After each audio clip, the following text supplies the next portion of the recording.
far and wide and contrast with each other nicely. That's good. From the iconic arid sands of Tatooine to the lush rainforest of Akiva, whose network of rivers is handily transformed into shortcut-making highways once you unlock the upgrade for your speeder bike that allows it to skim across the water's surface. That's cool. I like that. It's a good thing too that Kay's speeder can be upgraded, since it's the only vehicle she's able to steer around while navigating each terrain. Despite the fact that in Outlaws' many bustling settlements you can see land speeders whizzing by, saddled dewbacks waddling... Yeah, I mean, I think that's like another one of those elements where it's like, it would be cool to have other vehicles, but I wonder how much do people really care about that?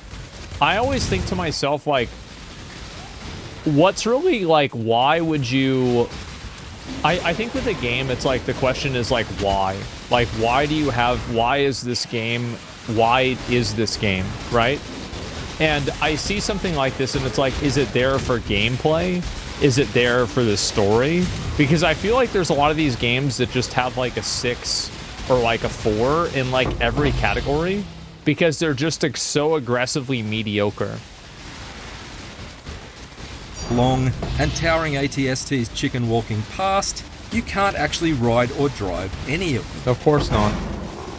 Compared with a decade-old Grand Theft Auto 5, where if you can see it, you can probably steal it, Yeah. or last year's The Legend of Zelda Tears of the Kingdom, where if you can just make it, you can probably build it, Outlaws comes up shorter than Luke Skywalker in a Stormtrooper suit in terms of its list of usable transportation types, which is a bit disappointing for a modern open-world adventure.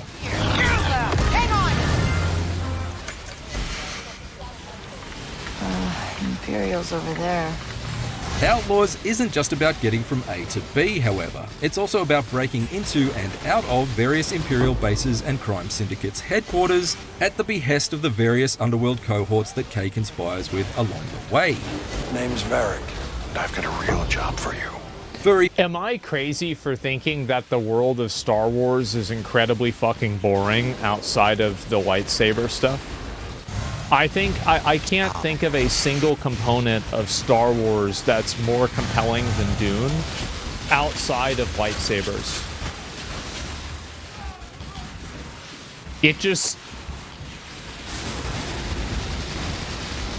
just boring to me.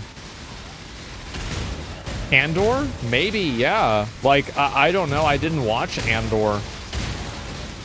But I just don't really find it to be, like, super compelling or interesting.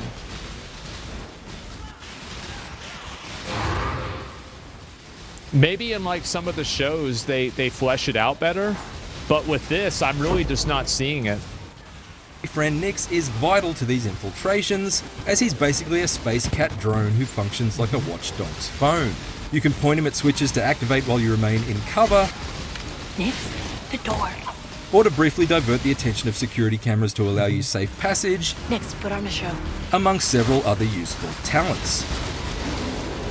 Kay has her own special set of skills when it comes to sneaking her way into each high security facility. And I never grew tired of the rhythm-based lockpicking, a surprisingly simple yet effective game of Simon Says that has to be one of the snappiest and most satisfying ways to open locked doors and crates that I've enjoyed in a while.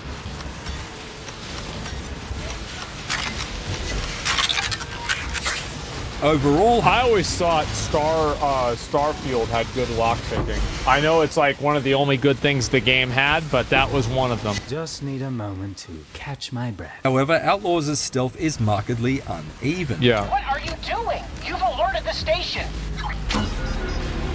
No. Sometimes it's far too easy, like when I was able to do the tried and tested Assassin's Creed distract and dispatch routine on multiple enemies in the same spot. All right, distract him, Nix.